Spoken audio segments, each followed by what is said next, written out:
See how I'm waving? Very mindful, very demure. What does it mean to be demure? We've seen it all over the internet, TikTok, Instagram, everyone's talking about it, but let's really dive into it. Hi everyone, I'm Mina Davalori. I'm a former Miss America filmmaker activist, and I love sharing all my big sis advice. Thank you so much for watching. Subscribe, like, do all the things that you're supposed to do here. I am so excited for today's video because I think it's an interesting one, and it wasn't one I was planning on doing. These are some of the craziest things that happened to me during my years Miss America, which this is part one because I know there's like a million more. Because it was sparked by this whole conversation around Demure, and essentially that clip going viral of very demure, very mindful, very cutesy. I love it. I think it's actually a really fun trend happening right now. But I think it also brought back a lot of memories for me in terms of what demure actually means. Comment below on how you would describe yourself. Is demure a positive or negative connotation for you? Or what words are positive and negative for you in terms of describing who you are as a person? Because I think that also shifts how we talk about it. And for me, demure is such a sensitive word because of how I grew up in terms of pageant world and what that means in pageant world, and how I kind of had to undo all of the demure-ness that was taught to me that I leaned into at a point in my life and have now leaned out of. I feel like the ultimate lesson in how to be demure has come from pageants. I would say the overall goal of winning a pageant is being a demure, empowered woman, which is such an oxymoron because they want you to be empowered and assertive. And I think assertive and demure are two opposite words. And so there's this weird line that you're trying to toe in between things. And as I was thinking about it, I feel like there's a whole younger population trying to understand what this word is. And maybe didn't grow up with Miss America as our generation or older did.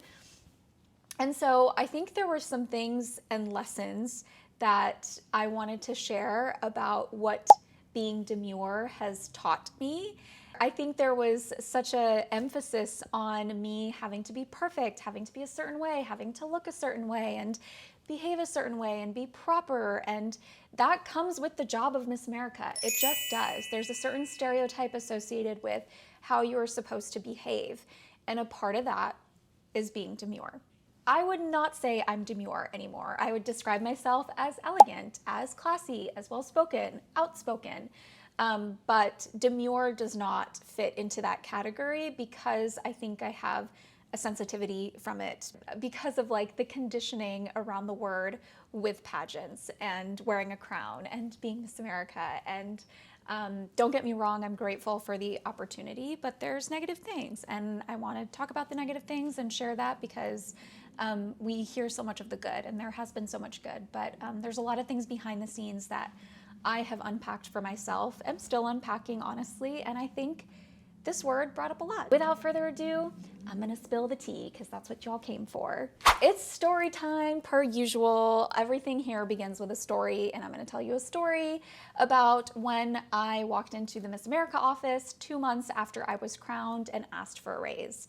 The reason why I asked for a raise is because I knew that I was the first South Asian to win the title. I knew that there had been specific requests because I was South Asian from specific groups and events and organizations that wanted to work with me. I felt that the salary of Miss America had not been raised in over 20 years to keep up with inflation, and I knew that I was bringing in a lot more than I was being compensated for when I actually did the calculations. So of course I had all of my research done and ready and very thoughtfully, planned out. And I walk into the office and I ask for this raise. And essentially, this wasn't verbatim. I want to make that disclaimer. Not verbatim, but essentially, I was told that my first runner-up would be happy to do my job. Which in all fairness is probably true. There's a time where I'm like, I would do this for free, right? I would be Miss America for free. And then kind of recognizing that you are their cash cow for the organization. You really are. The way the organization pulls in money is through Miss America appearances and through sponsorships. Miss America's a full-time job and there's a salary and all of this attached to it. But I never got past the step of winning, of what that actually looked like, and then recognizing, oh, this is my value. Like, I actually have a lot more value than I'm being compensated for. And recognizing everything that I was bringing to the table that the organization didn't previously have. Like, they were getting more sponsorships, like they were getting more appearances. So naturally, I felt like I should be compensated as such. And asking for that, I realized, was not very demure. Like, it just wasn't. I think, like I said, when we actually start asking for what we want, that's where the demure takes over the empower, because you're taught to be, we're empowered young women and this is an empowerment organization. But there are some times, and this was one of those cases, where I almost felt a little shamed for asking. I was made to feel very ungrateful for asking. And I think there's no harm in asking. I can understand if they had given me reasons why they couldn't.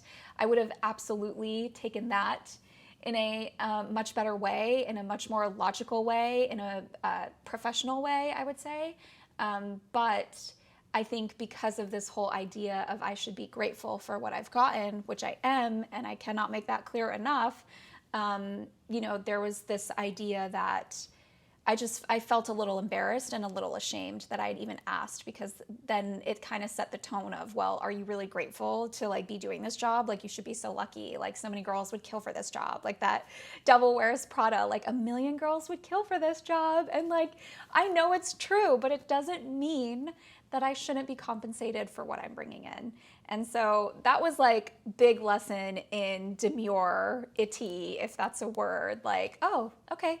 The second time the situation arose that I felt related to being demure in this context was when I was keynote speaking at a organization, and I was wearing a pantsuit.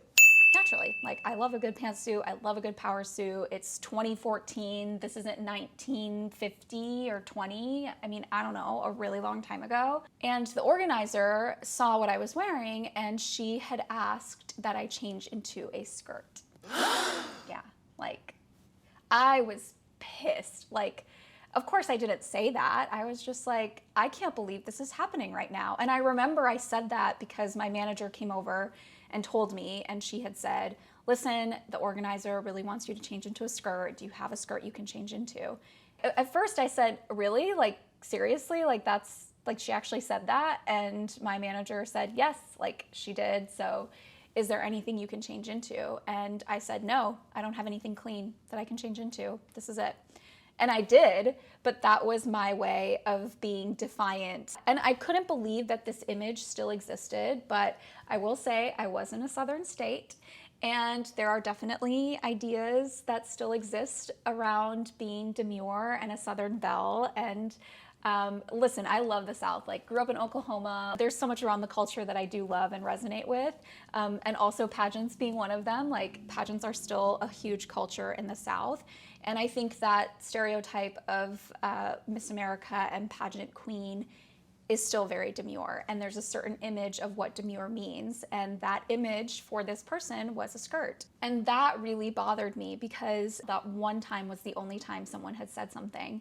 And I couldn't believe it. I just felt such an internal conflict, because there was a moment where you're having me be this keynote speaker, and I'm speaking on diversity and empowerment, and yet you're asking me to be demure, dressed in a skirt and look a certain way, so I'm maybe not as threatening, or I maybe don't look as assertive, or maybe you feel I'm more approachable that way. I don't know. There's like 100 things that I could sit here and speculate, and I'm not gonna waste my time doing that. But I think that's what really bothered me about it, is that this like tug of war of like, you have a certain way that you want me to do it, which goes back to being demure. Also, you should know this about me. If someone tells me I have to do something that I don't want to do, I immediately have to go against it and defy it. It is the problem child in me. Like, I am always that person. Like, if you say I can't do something, I'm gonna be like, I'm gonna do the exact opposite.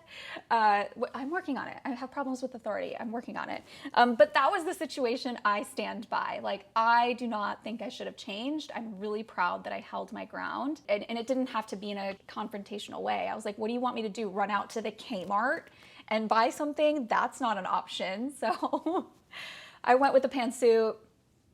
lesson learned. I think the most embarrassing thing that is and isn't related to being demure is an experience that I had with my body hair. Yes, we're gonna go there.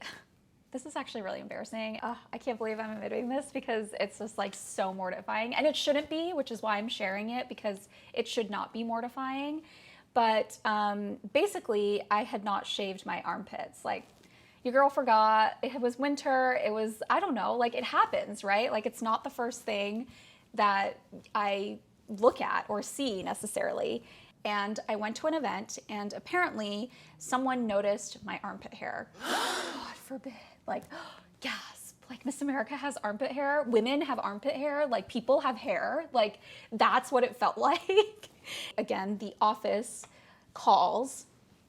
And so it's also this weird pipeline that happens, because whoever is booking you, whichever organization, school, university that books me or you as Miss America, goes through the office. So I never ever interact or see anyone until the day of the appearance. Like, I never talk to them. I never do like pre-calls with them, because like, you just don't have time. You're literally going from one event to the next. And so, you know, I think everyone has this like shiny perception of like, oh, today's the day she's coming. And like, it is exciting. Like, I get that. And I really do love every speaking engagement and appearance that I've been able to do, minus maybe the few that I'm telling you about right now. But again, this was a very long time ago. And yes, it was during my year. So all of these are experiences specifically during that year as Miss America, walking in, crown on my head, which I think the stakes are just different. It's different image and standard. So anyways, I forget to shave my armpits. I go to an event. This person notices, the organizer, and the organizer calls the office, tells them that I did not shave my armpits apparently, and then the office conveys this to my manager, and my manager has to convey it to me. And she tells me, hey, like, you really need to shave your armpits. Like, you know, apparently this organizer had to Photoshop it out of the last photos that they took with you, which I was like, I don't know if I believe that, because like, I wasn't like, hey, like, no, if anything, I was just like very demure, right? Like, I was like, oh, me? Like, what? So I just like was like, okay, well, that's very embarrassing. Obviously at the time I was like, I just forgot, like, oh my gosh. And she's like, yeah, well, like, you know, these are things that like you can't forget, and people have expectations of you. And, you know, it's not that I was yelled at by any means. She just gave me the very standard, you have a beauty standard to uphold and it's part of your job. That's essentially distilled in one line, is that it's not okay to forget, because this is actually your job. Like, you are actually meant to be the ideal standard of beauty. So like, you gotta remember these things. Like, there's just certain things that you have to do. And at the time, of course, I felt really embarrassed. A part of me was also like really annoyed. I was like, no, I'm not gonna shave my armpits, which like, I probably defied that for like a few days longer, until then I was like, okay, you know what? Like, I really don't want this to keep following me, and just kind of gave in to the standard, which I know that standard is changing, and I'm so glad it's changing. And, you know, I've always said, like, it does make me sad that I have fed into those certain standards. And have perpetuated them. Like, I own that. And I think a part of this whole conversation with Demure is helping people understand that, like, yes, it's a trend, but like, this word in particular is not a word that I personally think is empowering. I wanted to share kind of my experiences with the actual word and the actual definition and real life scenarios of where I think being demure is what people were asking me to do, and ways that sometimes, yes, I did have to do it, and ways that I defied that, and ways that I've completely just walked away from that image and perspective and perception of who I am and who I'm going to be, as I found and rediscovered who Nina is outside of the Miss America icon, identity, whatever you want to call it. Because to shed that entire conditioning of how you're supposed to behave when it is so valued, like, you have to understand, I also grew up watching Miss Americas, and I had met 1-2 Miss Americas before I competed, and like, they were my idols. And I would not describe these women as demure. Like, that is not the first thing that comes to mind, but it's like this underlying subconscious like programming where like, you know that there is something about them that feels that way. And I think it's these like little moments and times that we experience that we never talk about and never really have the opportunity to share in what kind of really happens on a deeper layer. And someone might think, oh yeah, like, so you were asked to change in a skirt, it's not that big of a deal. It is, because it's so nuanced and it's so layered, and all of these things can exist at the same time. And so I just wanted to share my experience on what I've learned from being demure and not being demure. So anyways, I hope you liked this little chit chat. As always, thank you so much for watching. Thank you for being here. I hope this helped you think a little differently. And if you liked, comment, share, subscribe, do all the things here, and I will see you next time.